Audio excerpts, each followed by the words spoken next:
الحمد للہ نحمده ونستعینه ونستغفره ونؤمن به ونتوکل علیہ ونعوذ باللہ من شرور انفسنا ومن سیئات اعمالنا من يهده اللہ فلا مضل له ومن يضلل فلا هادي له ونشهد أن لا إله إلا الله وحده لا شريك له ونشهد أن سيدنا ومولانا محمدا عبده ورسوله أما بعد فأعوذ بالله من الشيطان الرجيم بسم الله الرحمن الرحيم وما آتاكم الرسول فخذوه وما نهاكم عنه فانتهوا صدق اللہ العظیم۔ انتہائی قابل احترام سامعین گرامی، جب انسان کی کسی سے محبت ہوتی ہے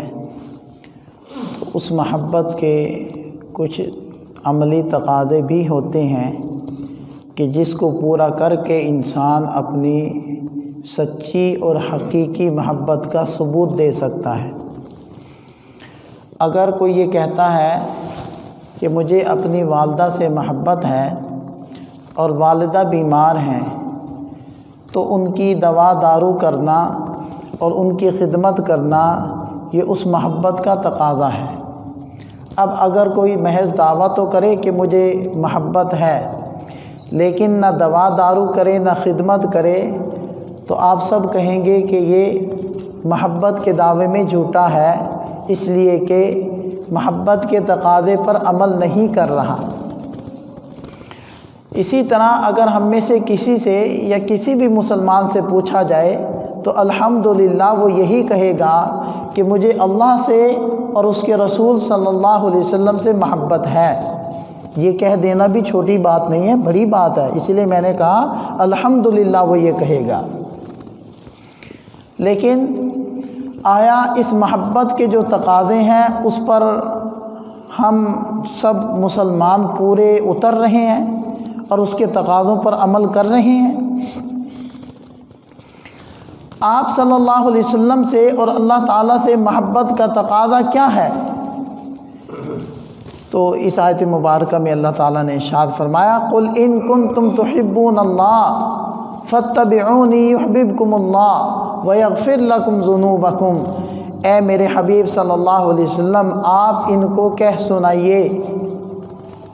اگر تم اللہ سے محبت کے دعوے دار ہو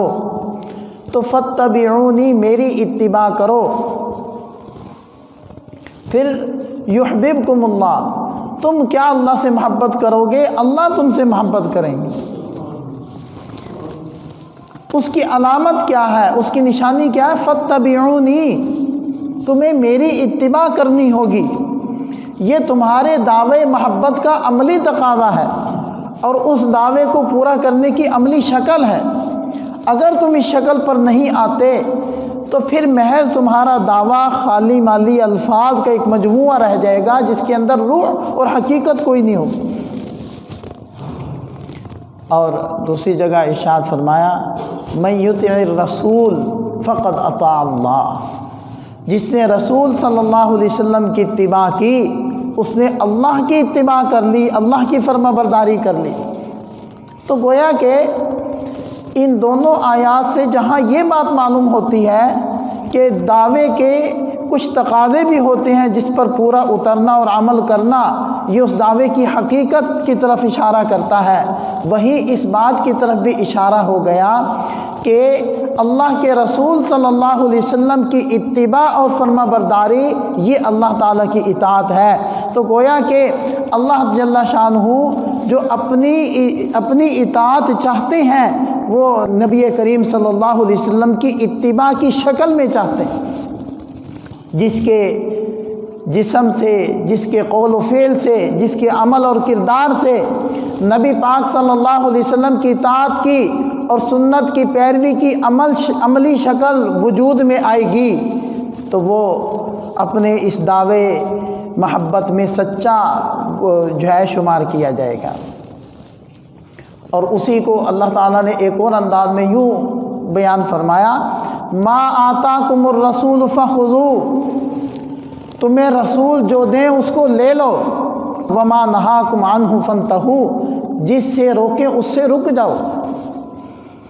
جس کے کرنے کا تمہیں کہہ دیں وہ کر لو، اور جس سے رکنے کا تمہیں حکم دے دیں اس سے رک جاؤ، اس کو چھوڑ دو، یہ اطاعت رسول ہے۔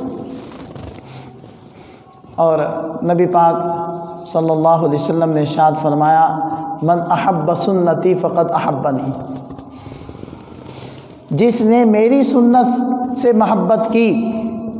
میرے حکم سے محبت کی، میری طریقے زندگی سے محبت کی، فقد احبنی، اس نے مجھ سے محبت کی،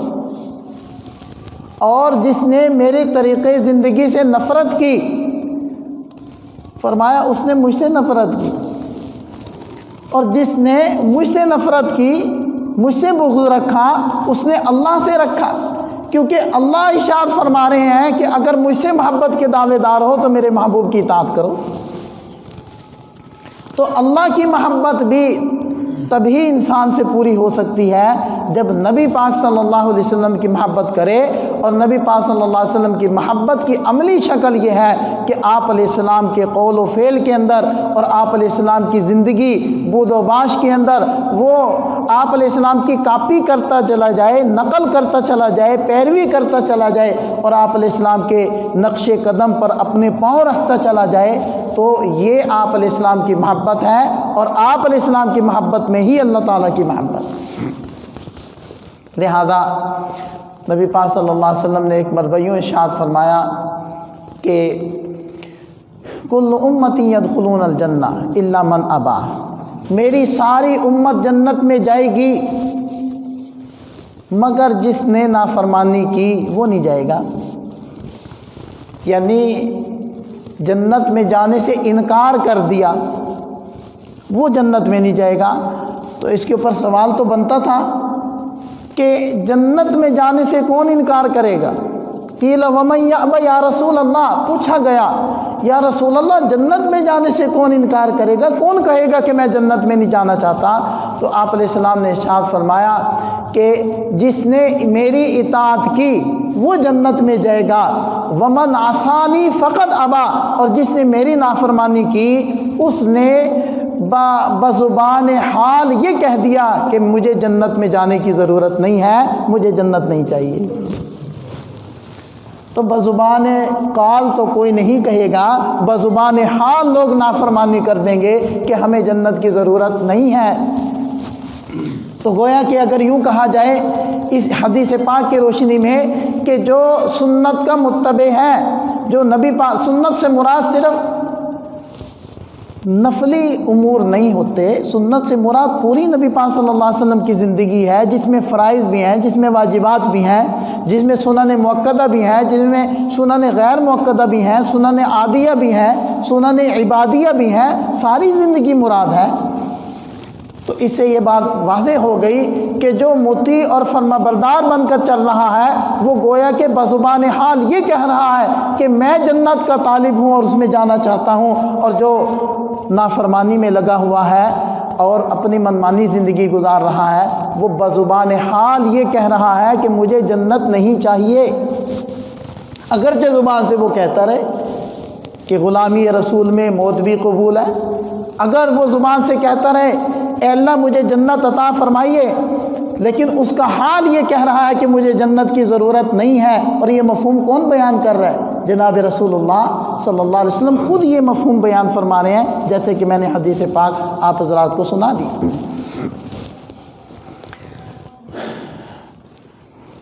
حضرت عروہ ابن مسعود یہ حدیبیہ کے موقع پر جب قریش کی طرف سے جو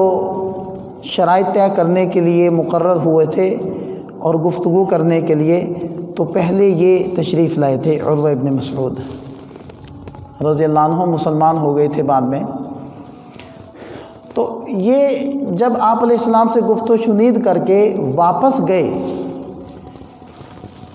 قریش کے پاس، انہوں نے جو ملاقات کا تجزیہ یا فیڈ بیک یا کارگزاری سنائی تو ان کے یہ الفاظ تھے کہ اے قریش، میں دنیا کے بادشاہوں کے درباروں میں گیا ہوں، میں نے ان کی شان و شوکت دیکھی ہے، میں نے ان کے حشم و خدم دیکھے ہیں، میں نے ان کی درباروں کی رونقیں دیکھی ہیں، لیکن جو منظر محمد صلی اللہ علیہ وسلم ان کے دربار، ان کے سچے عشاق کا دیکھا، وہ منظر میں نے دنیا کے کسی بادشاہ کے دربار کا نہیں دیکھا۔ وہ قسم کھا کے کہتا ہے کہ اگر محمد صلی اللہ علیہ وسلم تھوکتے تھے نیچے نہیں گرتا تھا، وہ کسی صحابی کے ہاتھ پر گرتا تھا جس کو وہ اپنے جسم سے مل لیا کرتا تھا، اور جب وہ کوئی کسی کام کے کرنے کا حکم دیتے تھے تو وہ لوگ اس پر عمل کرنے کے لیے دوڑتے تھے، لپکتے تھے کہ میں اس کے اوپر عمل کر لوں۔ اور جب وہ وضو کرتے تھے تو ان کے وضو کا دھون یعنی مستعمل پانی جو گرتا تھا وہ لینے کے لیے وہ چھینا چھپٹی کی شکل بنتی تھی، ہر ایک کی کوشش ہوتی تھی کہ کوئی قطرہ مجھے مل جائے اور میں اس سے برکت حاصل کر لوں۔ اور جب وہ گفتگو کرتے تھے تو سب پر سناٹا چھا جاتا تھا، آوازیں پست ہو جاتی تھی، کان رسول اللہ صلی اللہ علیہ وسلم کی گفتگو کی طرف متوجہ ہو جاتے تھے۔ اے قریش، میں نے دنیا کے کسی بادشاہ کا دربار اور کسی کی عزت و تکریم ایسی نہیں دیکھی جو محمد صلی اللہ علیہ وسلم کی دیکھی۔ تم کیا سمجھتے ہو محمد؟ تو اس کے اندر کیا بیان کیا کہ جب حضور حکم دیتے ہیں ہر ایک کی چاہت ہوتی ہے کہ اس کے اوپر میں عمل کروں۔ مر مٹنے کا جذبہ، گویا کہ زندگی کا حاصل ان کا یہی تھا کہ پیارے نبی صلی اللہ علیہ وسلم کی اتباع ہو جائے، تو اگر میں نے کر لی تو مجھے اپنی زندگی کا، اپنے جینے کا مقصد حاصل ہو گیا۔ اب ہم دیکھیں کہ یہ ساری آیات تو ہم بھی سن رہے ہیں، نبی پاک صلی اللہ علیہ وسلم سے محبت، اور آپ علیہ السلام جو دیں وہ لے لو، جس سے روکیں اس سے رک جاؤ، اور آپ علیہ السلام کی اتباع اور فرما برداری وہ بزبان قال جنت میں جانے کی طلب ہے۔ تو یہ ساری باتیں تو ہم بھی سن رہے ہیں، آیا ہمارے بھی جذبات وہی بن رہے ہیں جو حضرات صحابہ کرام کے بن چکے تھے؟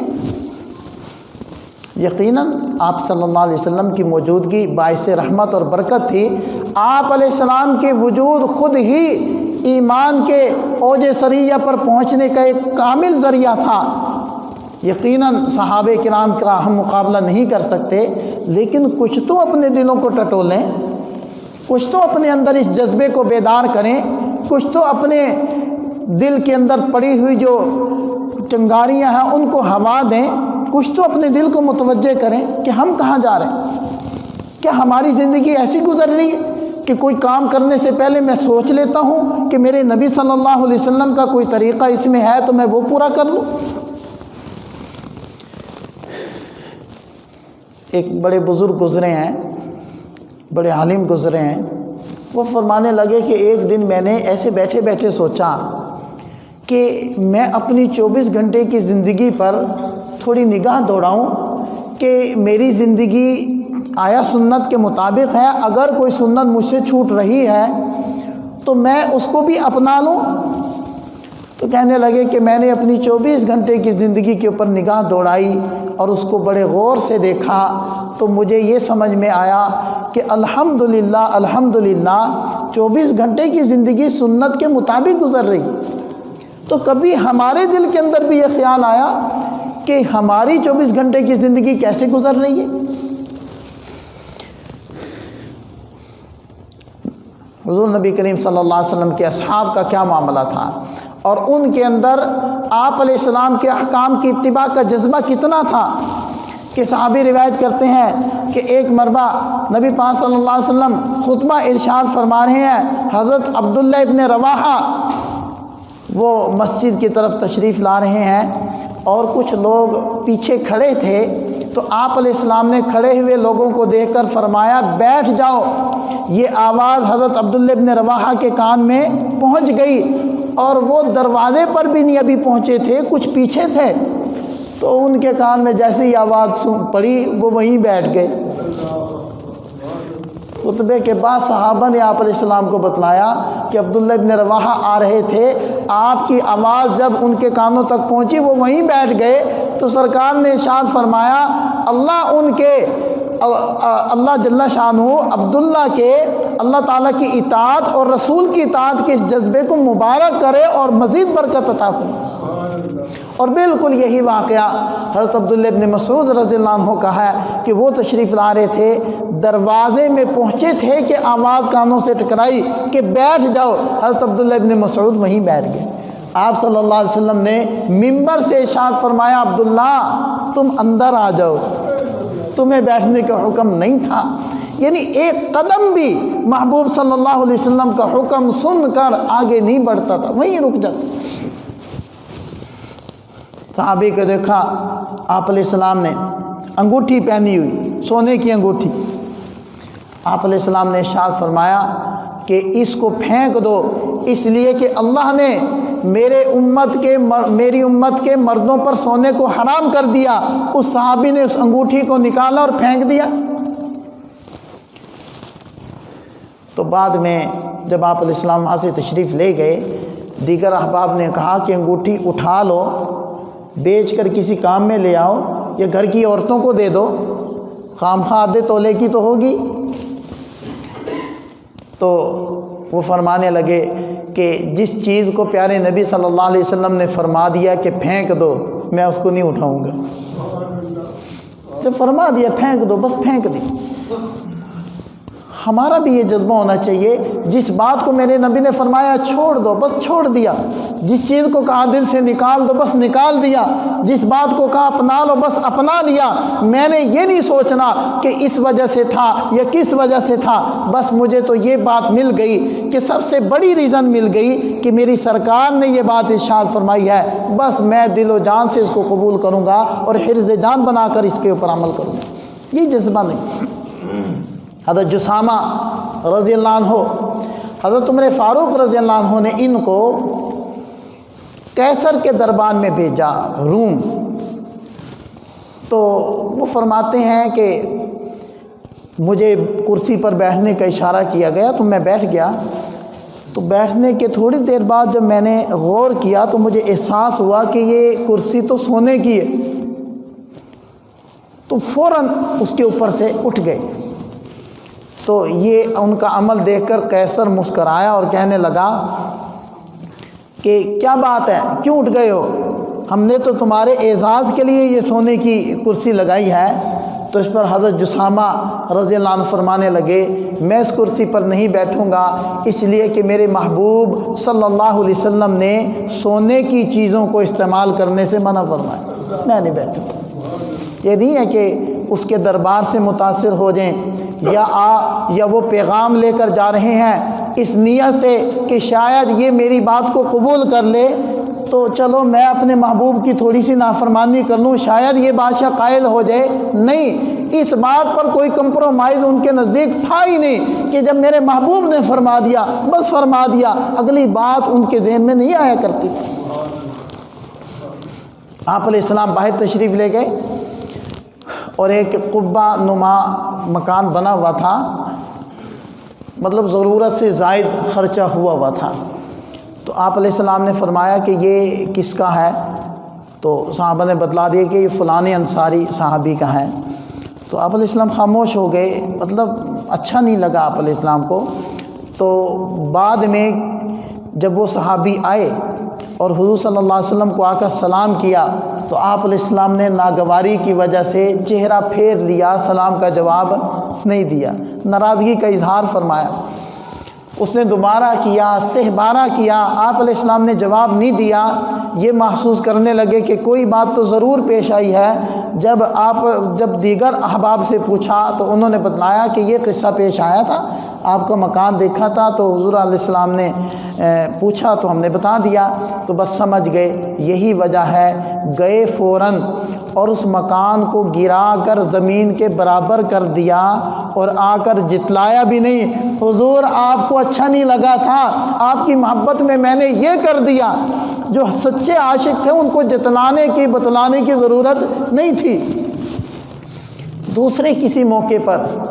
جب آپ علیہ السلام وہاں سے گزرے تو وہ مکان نہیں تھا، پوچھا اس کے مکان کا کیا بنا؟ یا رسول اللہ آپ کی ناراضگی کی وجہ سے انہوں نے ہم سے پوچھا، ہم نے ان کو بتلایا، نتیجتاً انہوں نے اس کو توڑ دیا۔ تو آپ علیہ السلام نے ان کے لیے خیر کی دعا فرمائی، اللہ اس انصاری پر رحم کرے، اللہ اس انصاری پر رحم کرے، اور پھر فرمانے لگے یاد رکھنا ہر تعمیر تمہارے اوپر بوجھ ہوگی الا یہ کہ تم کسی ضرورت کی وجہ سے اس کو کرو، فضول کی نہ بناؤ۔ کیونکہ آپ علیہ السلام نے اس لیے بھی ناراضگی کا اظہار فرمایا، اگرچہ یہ ایک مستقل موضوع ہے کہ ہم اس پر بات کریں کہ گھر بنانا، عمدہ بنانا، سہولت والا بنانا، آسائش، آرائش، زیبائش وغیرہ یہ سب درست ہیں، کیونکہ آپ علیہ السلام یہ اصل میں صحابہ کرام کی تربیت کرنا چاہتے تھے کہ تم میرے پاس رہ کر میری تربیت میں میری صحبت پا کر تمہارے دل کے اندر ابھی تک دنیا کی کوئی محبت باقی ہے تو تم نے بعد میں امت کی رہنمائی کرنی ہے اور ان کی تربیت کرنی ہے، تو جب تمہارے دل سے دنیا مکمل طور پر نہیں نکلی ہوگی تو امت کی کیسے تربیت کرو؟ اس لیے ایک صحابی نے آ کر عرض کیا کہ یا رسول اللہ میرے گھر کی دیوار گر گئی، میں اس کو بنانا چاہتا ہوں، تو آپ علیہ السلام نے فرمایا کیا موت اس سے زیادہ قریب نہیں ہے؟ ان کی تربیت فرما رہے ہیں۔ تو بہرحال اطاعت کا جذبہ آپ دیکھیں۔ ایک مرتبہ ایک صحابی آئے آپ صلی اللہ علیہ وسلم کے پاس، تو انہوں نے سفر میں تھے، سرخ چادر اوڑھی ہوئی تھی، تو آپ علیہ السلام نے ناگواری کے ساتھ فرمایا یہ کیا پہنا ہوا ہے؟ تو سمجھ گئے،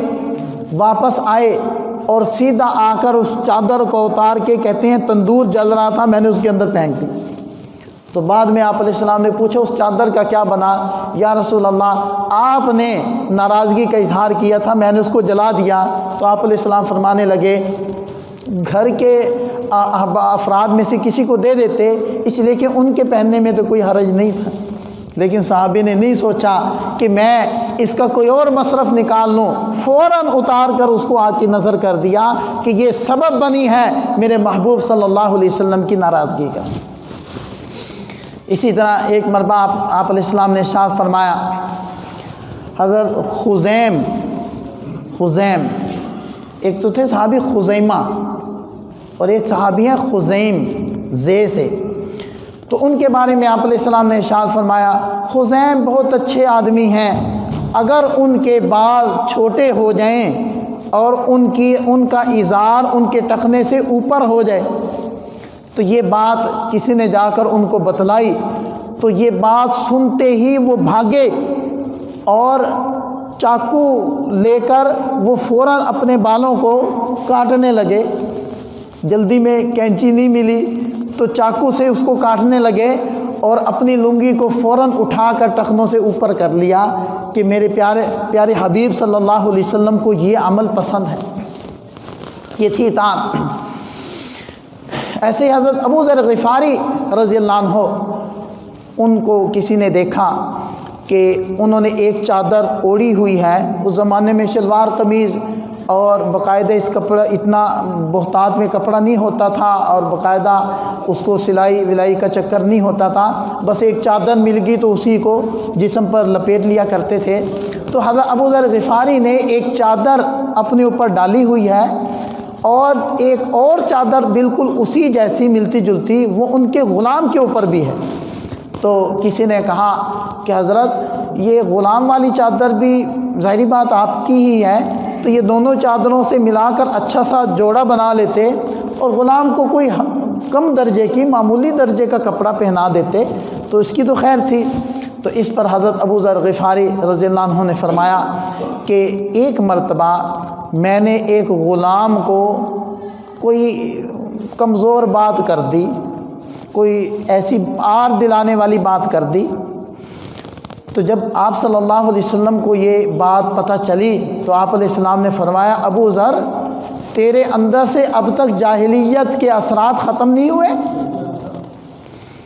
کہ اپنے ماتحت کو، اپنے خادم کو، اپنے ملازم کو یا اپنے غلام کو، غلام تو خیر آج کل ہے نہیں، تو اپنے کسی بھی ماتحت کو گھٹیا سمجھنا، معمولی سمجھنا، یہ جاہلیت کے اثرات ہیں، یہ تمہارے اندر سے اب تک نہیں نکلے؟ اور فرمانے لگے کہ یاد رکھو اللہ نے جن لوگوں پر تمہارا قبضہ دیا ہے، یعنی جن لوگوں کو تمہارے ماتحت بنایا ہے، وہ اللہ نے ان کو تمہارا ماتحت بنایا ہے، وہ تمہارے بھائی ہیں، تمہارے جیسے ہیں، لہذا جس کے بھی ماتحت کچھ افراد ہوں، جو کھاتا ہے ان کو کھلائے، جو پہنتا ہے ان کو پہنائے۔ آپ صلی اللہ علیہ وسلم کے اس فرمان کے بعد میں نے کبھی اپنے کسی ملازم کو، کسی نوکر کو، کسی غلام کو کوئی بری بات نہیں کہی، کوئی گالی نہیں دی، اور ہمیشہ جو کھایا اس کو کھلایا، جو پہنا اس کو پہنایا۔ یہ ہے اطاعت رسول۔ ہم نے اس پر آنا ہے اور اپنی زندگی کو اس پر لانا ہے کہ ما آتاکم الرسول فخذوہ وما نہاکم عنہ فانتہوا، جو اللہ کے رسول تمہیں دیں وہ لے لو، جس سے روکیں اس سے رک جاؤ۔ بس اپنی زندگی کو اس کے اوپر لانا ہے۔ اگر ہم مرتے وقت تک اب اس مقصد میں کامیاب ہو گئے، ہم یقین جانیں دنیا میں بھی کامیاب ہو گئے، آخرت میں بھی کامیاب ہو گئے، اور اگر اس پر نہ آ سکے تو پھر محض خالی مالی دعوے ہیں، اور دعووں سے کل قیامت کے دن کام نہیں بننا۔ فاطمہ رضی اللہ عنہ کو کیا فرمایا تھا آپ علیہ السلام نے؟ فاطمہ اس بات کے دھوکے میں نہ رہنا کہ تم دو جہانوں کے سردار کی بیٹی ہو، کل قیامت کے دن عمل کام آئیں گے۔ اگر رسول اللہ صلی اللہ علیہ وسلم کی سب سے محبوب اور چھوٹی بیٹی، ان کے عمل کام آئیں گے، تو ہمارے کام صرف دعوے آ جائیں گے؟ صرف یہ بات کافی ہوگی کہ میں رسول اللہ صلی اللہ علیہ وسلم کا نام لیوا ہوں؟ نہیں، اطاعت پر اپنے آپ کو لانا ہوگا۔ تعصی الہ وانت تزعم حبہ ھذا محال فی القیاس بدیع، کہ تو اللہ سے محبت کے دعوے کرتا ہے اور نافرمانی کرتا ہے، یہ ناممکن ہے۔ لو کان حبک صادقا لاطعتہ ان المحب لمن یحب مطیع، اگر تیری محبت سچی ہوتی تو مطیع اور فرما بردار بھی ہوتا، اس لیے کہ محب محبوب کا تابع فرمان ہوتا ہے، اس کا نافرمان نہیں ہوتا۔ تو یہ ہے محبت رسول کا تقاضا کہ ہم اپنی زندگی کو تابع کر لیں اور ڈھال لیں نبی پاک صلی اللہ علیہ وسلم کی سنتوں میں۔ اللہ تعالی ہمیں اس کی سمجھ عطا فرمائے، عمل کی توفیق عطا فرمائے۔ وآخر دعوانا الحمدللہ رب العالمین۔